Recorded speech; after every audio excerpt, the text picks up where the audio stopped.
जय श्री कृष्ण भक्तों, श्रीमद् भगवद गीता अध्याय 5 श्लोक 2। श्री भगवान उवाच संन्यासः कर्मयोगश्च निःश्रेयसकरावुभौ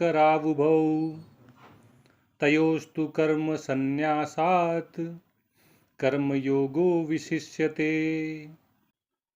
भगवान कृष्ण अर्जुन की जिज्ञासा का उत्तर देते हुए कहते हैं कि कर्मों का स्वरूप से त्याग अर्थात संन्यास और आसक्ति ममता तथा कामना से रहित निष्काम कर्म अर्थात कर्मयोग, ये दोनों ही निश्चित रूप से श्रेयस्कर हैं, कल्याण करने वाले हैं। परंतु उन दोनों में भी संन्यास की अपेक्षा कर्मयोग विशिष्ट है, श्रेयस्कर है, श्रेष्ठ है। अर्जुन ने भगवान कृष्ण से अपनी जिज्ञासा व्यक्त की थी कि हे भगवान, आप संन्यास की भी प्रशंसा करते हैं और कर्मयोग की भी प्रशंसा करते हैं। ऐसे में मैं ये नहीं समझ पा रहा हूँ कि मेरे लिए इन दोनों में से कौन सा मार्ग श्रेष्ठ है। संन्यास के मार्ग से मेरा कल्याण हो सकता है या कर्मयोग के मार्ग पर चलकर मैं कल्याण को प्राप्त होऊंगा।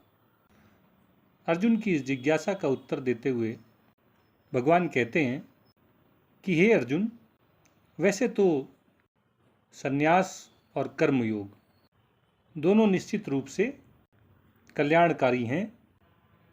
इन दोनों मार्गों में चलकर मनुष्य अपने उद्देश्य को, जन्म मरण के बंधन से मुक्ति को, आत्म साक्षात्कार को, परमात्म तत्व के ज्ञान को प्राप्त कर लेता है।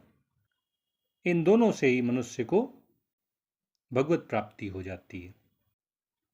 लेकिन इन दोनों रास्तों में से कर्मयोग श्रेष्ठ है। संन्यास की अपेक्षा कर्मयोग सुगम है, सरलता से किया जा सकता है।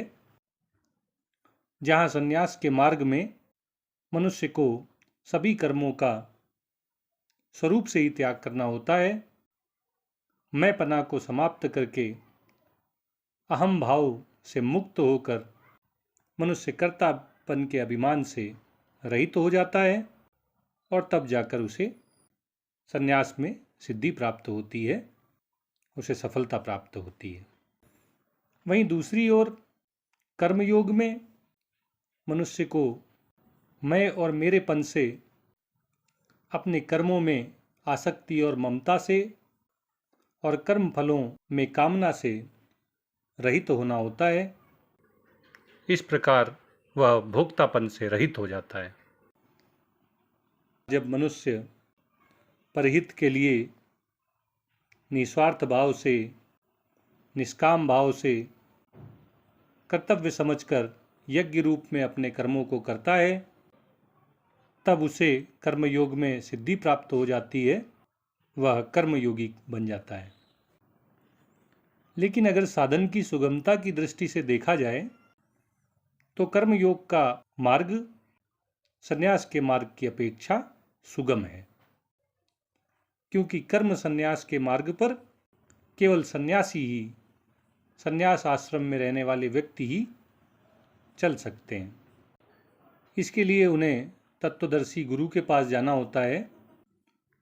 उन ज्ञानी महात्मा को प्रणाम करके, उनकी सेवा करके, जब मनुष्य विनम्र होकर सरलतापूर्वक उनसे अपनी जिज्ञासा व्यक्त करता है, तब वो ज्ञानी महात्मा, वे तत्वदर्शी गुरु परमात्म तत्व के ज्ञान का उपदेश देते हैं।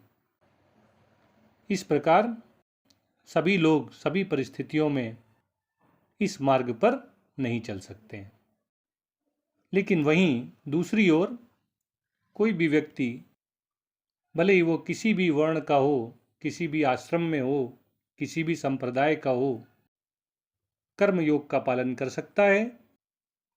किसी भी स्थान पर, किसी भी समय में, किसी भी परिस्थिति में, किसी भी व्यक्ति के द्वारा कर्मयोग का पालन किया जा सकता है। इसीलिए भगवान अर्जुन से कहते हैं कि कर्मों का संन्यास करने की अपेक्षा, कर्मों को स्वरूप से त्यागने की अपेक्षा कर्मयोग का मार्ग विशिष्ट है, कर्मयोग संन्यास से श्रेष्ठ है।